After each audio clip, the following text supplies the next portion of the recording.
Hey, you guys, welcome back to Flickers of Fear, Christmas edition. So, here's what happens. Just when you think that you've seen and reviewed all of the good Christmas horror movies, some nasty little indie shocker scuttles under the radar to show you how wrong you were about that.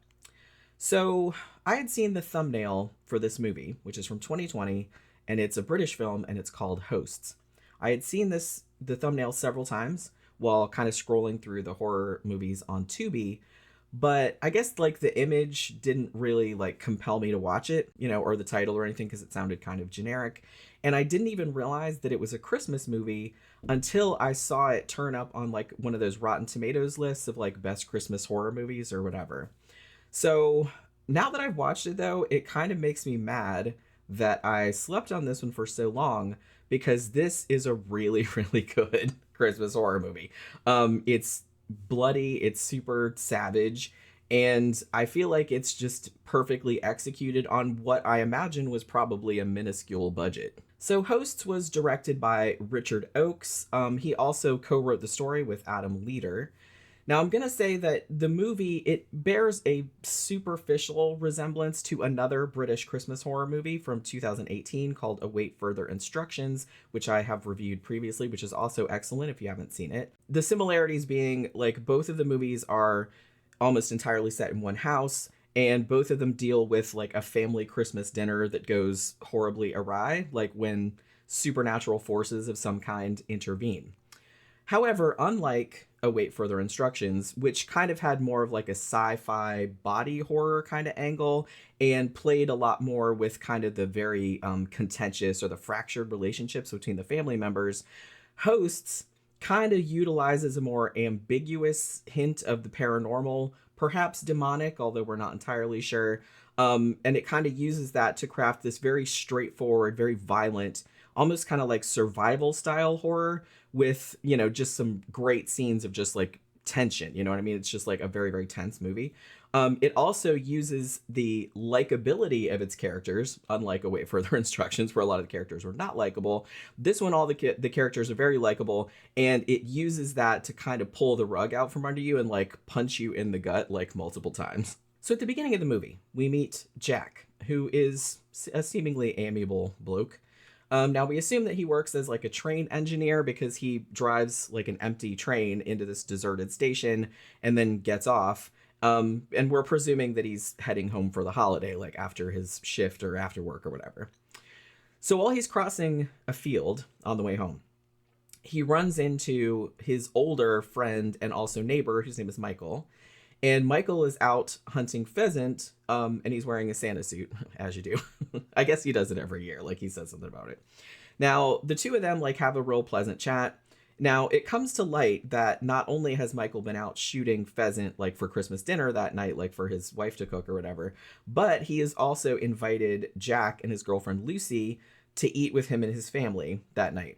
So it's pretty obvious from this just one conversation that they have that Jack and Michael have known each other for a really long time and are really, really close. So Jack gets home, and there's actually quite a lovely scene with Jack and his girlfriend Lucy, and they're just kind of reconnecting and being adorable. It's implied that Jack has been away for a little while working, and Lucy is just like ecstatic to see him.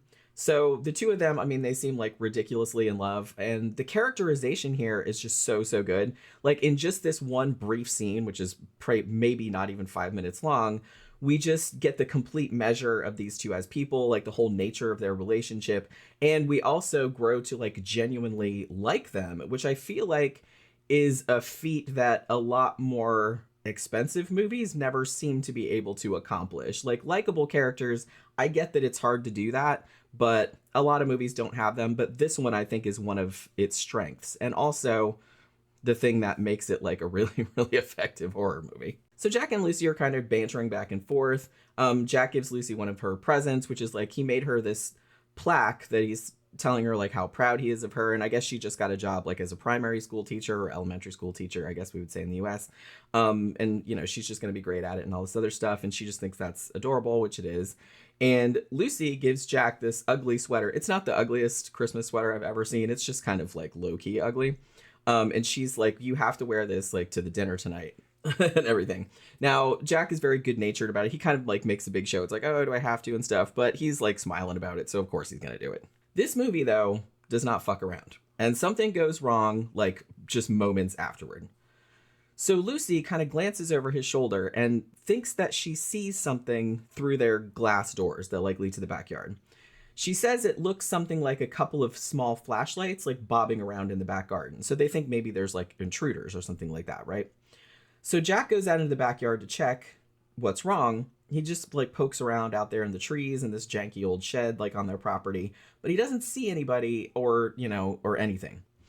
The audience, though, sees a very definite blur of something or someone moving around kind of far behind him in the darkness. So he goes back into the house, telling Lucy there's nobody outside. But Lucy is suddenly nowhere to be seen. Now, Jack is not alarmed at first. Maybe she just went to the can or whatever. But he starts like calling out for her and she doesn't answer. And then he hears like a very ominous thumping noise coming from upstairs. And then the sound is repeated, and so he's like, what the fuck? So he kind of follows the sound, like, up to the second floor.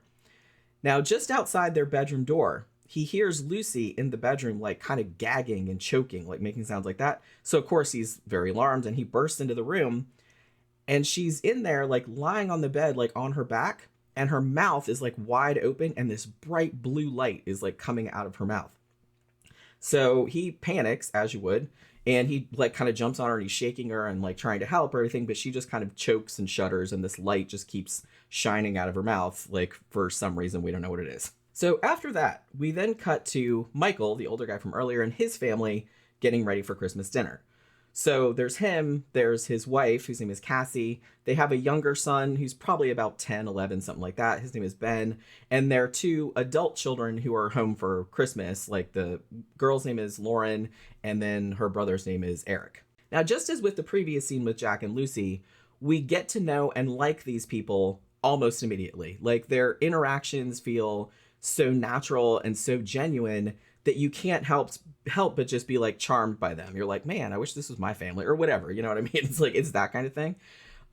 Because they're very clearly love each other very much, but it's not saccharine, like it's not overdone. And they kind of tease one another affectionately in a very realistic way, in a way that doesn't really feel forced. You know what I mean?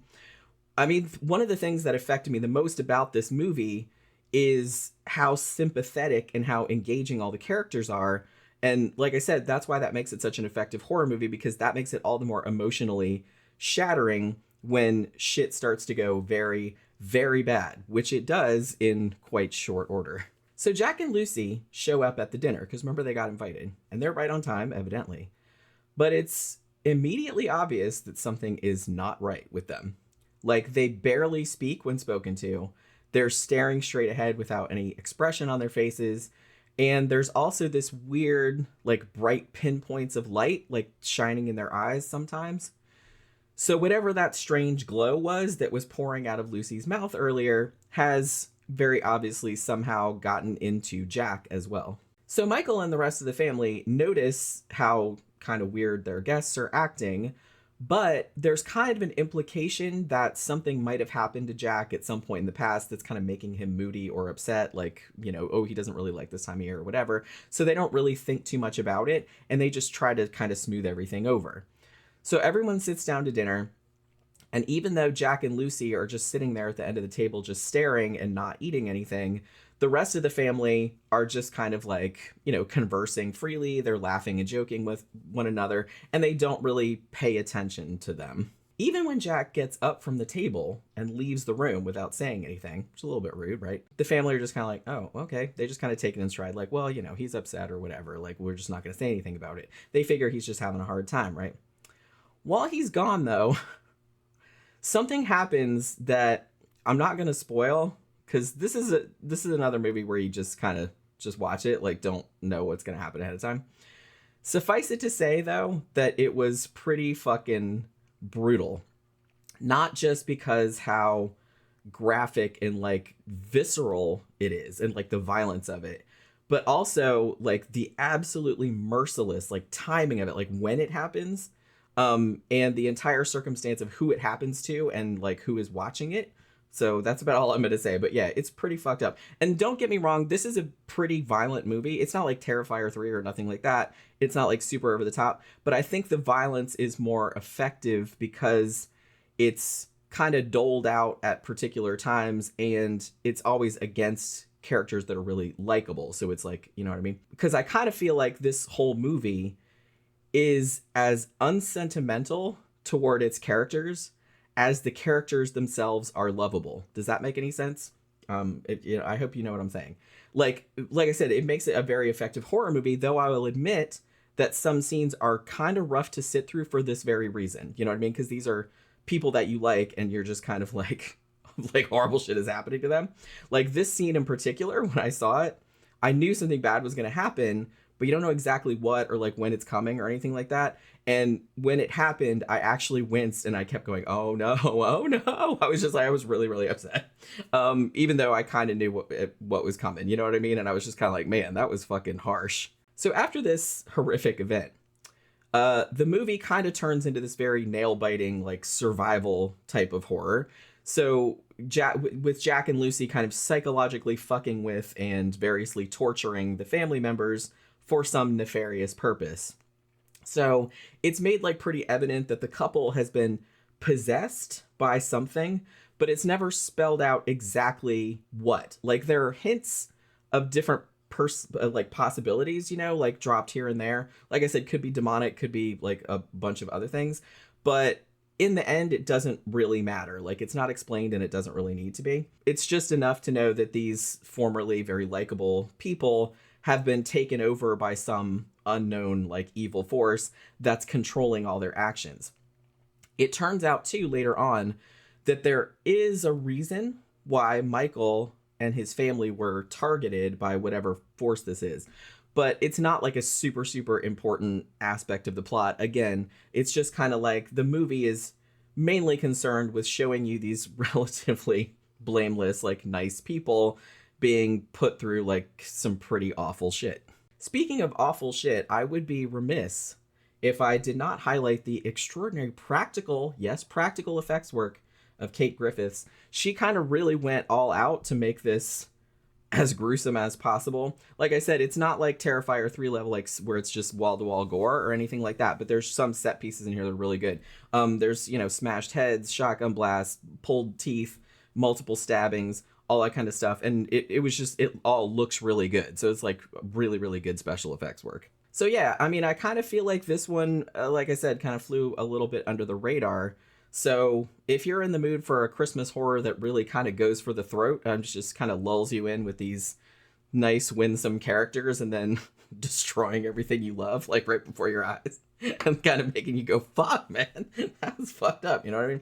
I mean, if that sounds like a good time, then this should definitely be on your holiday playlist. Like I said, I really regret that it took me like 5 years to finally see it, but you know, better late than never. And like I said, I feel like at least it's on the Rotten Tomatoes list, so maybe it'll get some views for that.